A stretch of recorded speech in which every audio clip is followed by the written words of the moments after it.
Un jour, un prophète. Selon les hadiths rapportés par notre prophète Mohammed sallallahu alayhi wa sallam, Adam était très grand, environ 60 coudées de hauteur, ce qui correspond à environ 27 à 30 mètres selon certaines estimations traditionnelles. Il avait une belle apparence, harmonieuse. Son visage était noble et lumineux. Il avait une voix forte et claire. Il possédait une grande dignité naturelle. Le prophète Mohammed sallallahu alayhi wa sallam a dit que les humains, au fil du temps, ont diminué en taille depuis Adam. Il fut créé dans une forme la plus parfaite, grande, majestueuse. Il représentait la beauté et la dignité de l'être humain à l'état originel. C'est son histoire que je vais vous raconter aujourd'hui. J'attire votre attention sur le fait qu'en islam, il est strictement interdit de mettre des images sur les prophètes, tout simplement pour pas dénaturer leur réelle apparence. Seul Allah détient cette information. Les personnages de ma vidéo sont donc amplement fictifs et n'ont aucune vocation à représenter la forme physique de notre prophète. Alors installez-vous confortablement et laissez-vous emporter. Le Coran nous dit qu'au paradis, Adam et son épouse étaient vêtus, mais que lorsqu'ils ont mangé de l'arbre, leur nudité leur est apparue et ils ont commencé à se couvrir avec des feuilles.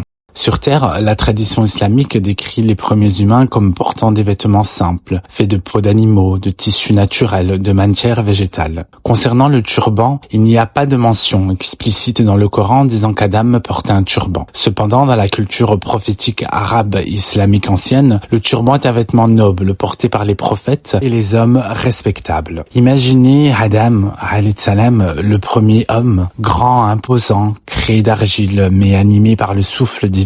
Son visage reflétait la sérénité et la sagesse. Sur Terre, il portait des vêtements simples, faits des ressources naturelles que Dieu mettait à sa disposition. On peut l'imaginer vêtu d'une tunique longue et modeste, symbole de pudeur, et d'un turban entourant sa tête, signe de dignité et de noblesse, comme les hommes pieux des premières générations. Pour avoir une bonne note, on peut dire que le Coran donne pas de description physique détaillée d'Adam. Les éléments que je viens de vous évoquer proviennent des traditions islamiques et de la culture ancienne. Cela montre que nous faisons la différence entre sources coraniques et traditions. À travers son histoire, le Coran nous parle de la création, de la liberté, de l'erreur, du repentir et de la miséricorde divine. Tout commence lorsque Dieu annonce aux anges qu'il va établir un représentant sur terre. Allah dit aux anges qu'il va placer un khalifa, c'est-à-dire un successeur, un représentant sur terre. Les anges s'étonnent et demandent: vas-tu y placer quelqu'un qui sèmera la corruption et versera le sang? Mais Dieu répond: je sais ce que vous ne savez pas. Adam alayhi salam est alors créé à partir d'argile, de terre façonnée. Le Coran mentionne plusieurs termes: poussière, boue malléable, argile sonnante. Puis Dieu insuffle en lui de son esprit, ce qui lui donne la vie. Adam alayhi salam n'est pas un être ordinaire. Il reçoit un honneur particulier. Adam, c'était aussi la science, le savoir des noms. Dieu enseigne à Adam alayhi salam les noms de toutes choses. Cela signifie qu'il lui donne la connaissance, la capacité de comprendre, de nommer, de penser. Ensuite, Dieu demande aux anges de citer ces noms, mais ils ne savent pas. Adam alayhi salam, lui, les énonce. C'est à ce moment que sa supériorité en connaissance apparaît. Cela montre que l'être humain est honoré par le savoir. Après cela, Dieu ordonne aux anges de se prosterner devant Adam, non pas pour l'adorer, mais en signe de respect et d'obéissance à Dieu. Tous obéissent, sauf un. Il s'agit de Iblis. Iblis refuse par orgueil. Il dit à Allah subhanahu wa ta'ala: je suis meilleur que lui. Tu m'as créé de feu et tu l'as créé d'argile. Son péché n'est pas seulement la désobéissance, mais l'orgueil. À cause de cela, il est chassé et devient Shaitan,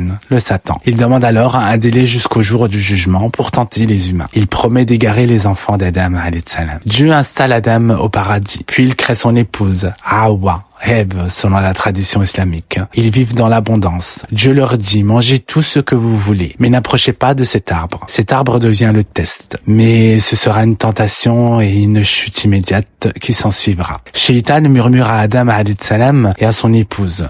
Il leur promet l'immortalité, un royaume éternel. Il leur fait croire que Dieu leur a interdit l'arbre pour les empêcher de devenir immortels. Ils finissent par manger du fruit. Immédiatement, leur nudité leur apparaît. Ils prennent des feuilles du paradis pour se couvrir. Ils prennent conscience de leur erreur. Contrairement à Iblis qui s'est enfoncé dans l'orgueil, Adam alayhi salam reconnaît sa faute. Il dit: Seigneur, nous nous sommes fait du tort à nous-mêmes. Si tu ne nous pardonnes pas et ne nous fais pas miséricorde, nous serons perdants. Dieu accepte son repentir. C'est un point fondamental en islam. Adam alayhi salam a péché, mais il s'est repenti. Il n'y a pas de péché originel transmis à l'humanité. Chaque être humain naît pur. Dieu ordonne alors à Adam alayhi salam, son épouse et Shaitan de descendre sur terre. La terre devient un lieu d'épreuve, un lieu de vie, un lieu temporaire. Dieu promet, lorsque ma guidée vous parviendra, ceux qui la suivront n'auront rien à craindre. Adam alayhi salam devient ainsi le premier prophète. Il enseigne à ses enfants l'adoration du Dieu unique, la morale, le bien et le mal. Le Coran évoque aussi les deux fils d'Adam alayhi salam, Kabil et Habil. Ils offrent chacun un sacrifice à Dieu. Celui de Habil est accepté, celui de Kabil ne l'est pas.